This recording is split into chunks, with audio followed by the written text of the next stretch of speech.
one thing I do remember back in the early '80s when when martial arts was an exotic item on the market, where everyone's familiar with the Saturday afternoon kung fu theater. A lot of people, they want to be like them.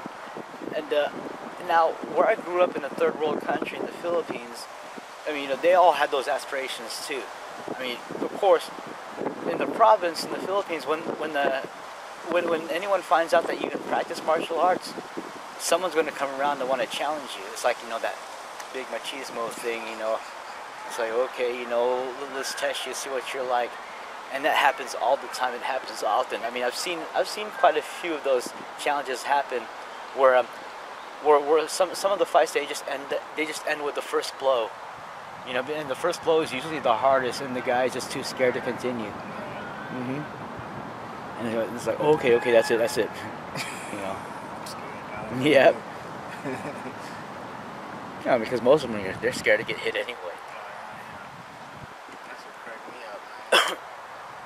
But in combat science, but you don't not yeah. get hit. But back in those days, when it came to learning martial arts, people were using every bit of material to read up on. This is before the internet, with the overflow of information.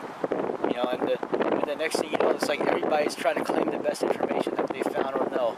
But before all that, yeah, a lot of people were, using everything they can. I mean, they're reading every article. They even used to be very open-minded about different martial arts too. Before it finally became like, a big market trend, like, in the 90s, like when Taekwondo took over the scene.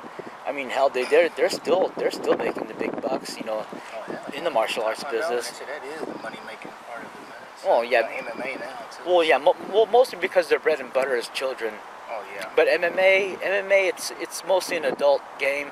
It also brings more adults to come out and play and train, more because it's pretty and because it's a trend. Everybody wants to do it, and everybody sees it on TV, So, but BJJ's big right now too because it has a belt system too. So.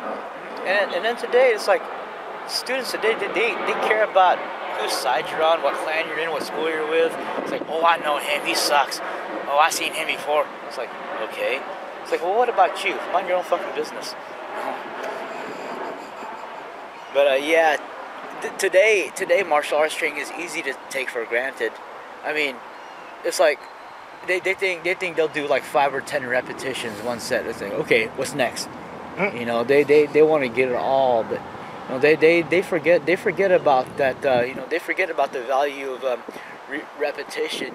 Be like 100,000 strikes a day, left side, right side. Integrating both sides and all that. They bombard themselves with too many excuses. It's like, yeah, but you've been doing this forever. But I'm never going to be like you, or the doctor said this, or I had this. It's like, oh, come on, man. It's like this is about you approving of yourself, not what everybody else thinks, But I don't know. I guess they lost the grasp of the true meaning of what martial arts really does to the self. Because it's all about the selfhood. Self-development. Yep, and all about spiritually and physically. Yep, all about getting to know exactly who you are as a person. Where it becomes easy to read anyone else and to know anyone.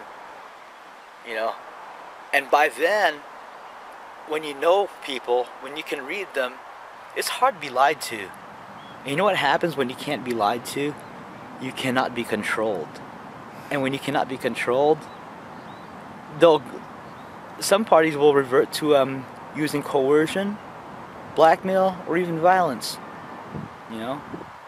But that's your choice to worry about it if you want to. I'm not. Basically.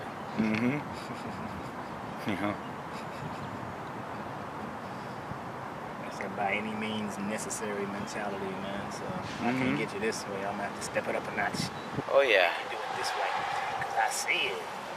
You gonna learn to respect. Woo.